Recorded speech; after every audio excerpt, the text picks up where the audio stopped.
Good morning and many thanks for joining us on Newsline. It's Thursday, the 25th day of January 2024.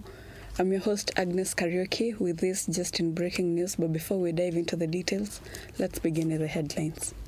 Kotubo slams the government for irresponsible borrowing. The Kisumu County government launched a cashless revenue collection system, public participation in the proposed social health insurance fund to begin. And in sports, Liverpool survives Fulham's scare to book League Cup final date with Chelsea. Welcome to the broadcast. Kotu Secretary General Francis Atwoli has called out the government over what he terms as irresponsible borrowing, saying it is plunging the country into a debt hole. Atwoli challenged the government to seek alternative lenders and development partners, saying that the conditions set out in International Monetary Fund and World Bank loans are making life unbearable for Kenyans. He accused the Central Bank of Kenya of collaborating with the lenders to intentionally devalue the Kenya shilling, further driving the cost of living to astronomical levels. It doesn't reflect the actual economic activities on the ground, unless if they are answering to World Bank and IMF. And this will be dangerous to the Republic of Kenya.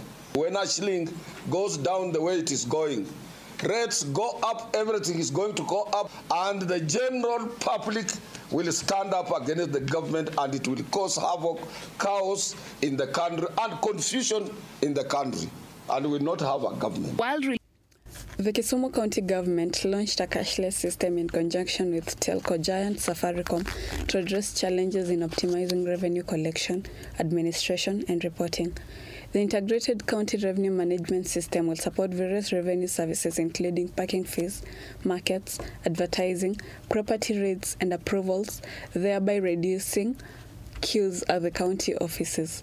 You can do it from where you are actually seated at the comfort of your office. So we hope that in the next 2 or 3 weeks, everything on the structured revenue side will also be live.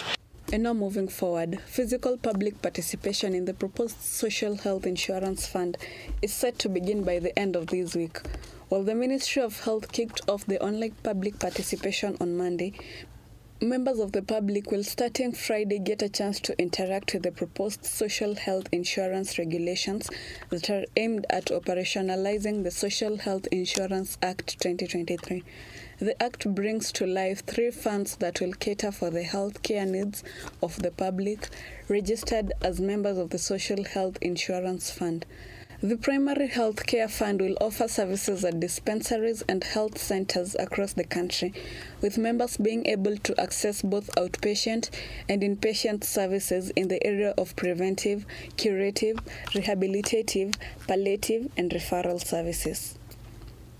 Now, Agriculture and Livestock Cabinet Secretary Mithika Linturi announced that Kenya has received 16,000 metric tons of fertilizer donated by the government of Algeria. Speaking in Mombasa while receiving the consignment, CS Linturi said the country needs about 900,000 metric tons of assorted fertilizer to adequately produce food in the country each year. The country will require 900,000 metric tons of assorted fertilizer to adequately produce our food. The government, through my ministry, is committed to ensuring that smallholder farmers continue to access subsidized fertilizer in order to cushion them against the high cost of production. Now moving on to international news. Tank shelling on a UN shelter on Wednesday killed 9 people in Gaza's main southern city of Khan Yunis. Teams from the United Nations Relief and Works Agency and the World Health Organization were trying to reach the shelter, which has been blocked for 2 days. Footage aired on Al Jazeera Arabic showed fire raging and thick plumes of smoke rising out of the building. And in the sports segment, Tunisia bowed out of the Cup of Nations after drawing 0 with South Africa in a poor final round Group E match in Korhogo. The North Africans had a late chance to snatch victory and survive, but substitute Haitham Youini headed a cross well over the crossbar. Tunisia became the second top 10 ranked nation after Algeria to be eliminated after the opening round. Liverpool will face Chelsea in the League Cup final after surviving a scare in their 1-1 draw against Fulham in the semi-final second leg on Wednesday. Holding a 2-1 advantage from the first leg, Liverpool took the lead through Luis Diaz early in the first half at Craven Cottage.